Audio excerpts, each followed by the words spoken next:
India's railway minister says investigators have identified the cause of Friday's deadly crash in the eastern part of the country. He says it was due to a change in electronic interlocking. That's the signaling system used by railways. The CBC's South Asia correspondent Salima Shivji reports. As authorities haul several mangled passenger carriages away from the tracks in Balasore, large excavators are also working overtime to clear debris from the crushed trains. The hope is the railway tracks will be free of obstruction by Wednesday, so trains can start running again. But not far from the tracks, life has stopped for the families of the victims. They gather at a school converted into a makeshift morgue. Photos are on a table and the relatives go through the painful task of trying to identify the bodies. For survivor Kushida Das, still in hospital with a bandaged head, the grieving has already begun.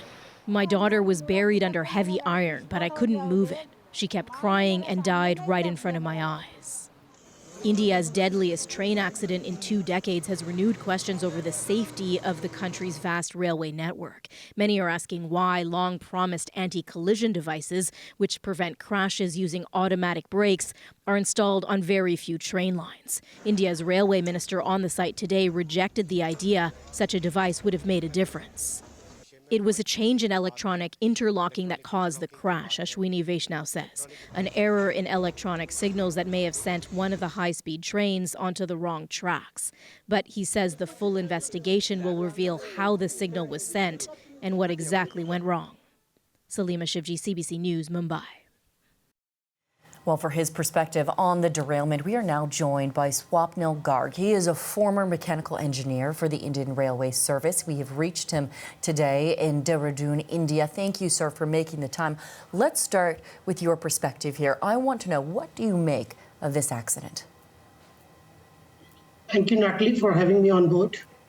First of all, we are just around 48 hours since the accident. The accident had happened at around the same time 2 days back. So honestly, all of us are still in the grieving period. I've been with the railways for a good 32 years. And for the railway family, this has been a bolt from the dark. Losing 281 valuable lives is something that is extremely disastrous for each one of us. But as we look at what happened and what could have possibly happened over there, we need to look at 2 parts of this. The first part is what our correspondent there talked about, a signaling failure which led to one passenger train getting onto and overriding onto a freight train.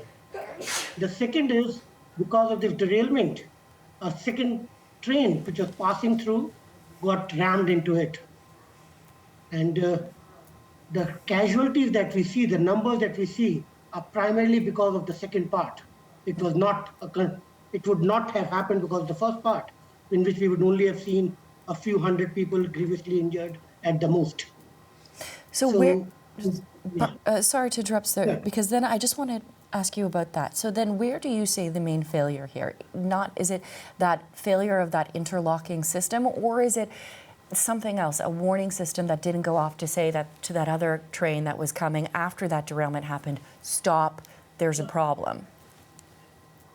Yeah, for the second part, I don't think there was any failure on that side because that train was already passing. Half of that train had already passed when this particular train derailed and it struck the rear coaches of this train. So the primary failure is in the first part where the signals were wrongly set. The train was being told it will go straight, but instead the route was making it turn on the left-hand side into the waiting passenger train, waiting freight train. So the primary failure is there, and that is what the minister had also said, that there seems to be a case of electronic solid-state devices malfunctioning here.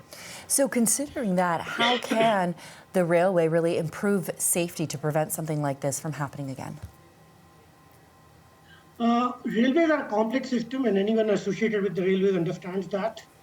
There's a whole lot of technology and a whole lot of behavioral part of it also. So yes, what we need to understand is what Indian Railways is going through. It has been a laggard in technology for a good 30, 40 years. where we did not invest much into technology, but in the last 10 years, we have suddenly done a phase shift, and we are investing huge amounts of technology and manpower into upgrading the systems. But there's a certain pace at which the humans can adapt and systems can change. And as I personally feel, that is where the problem was lying. Adapting technology, adapting maintenance systems for that new technology, and having all our people on board to do these things. So probably this would be a wake-up call for us to go back, relook our systems and fix those up, so such that none of this thing again strikes our systems again. Thank you so much, sir, for taking the time. Swapnil Garg is a former mechanical engineer for the Indian Railway Service in Dehradun, India.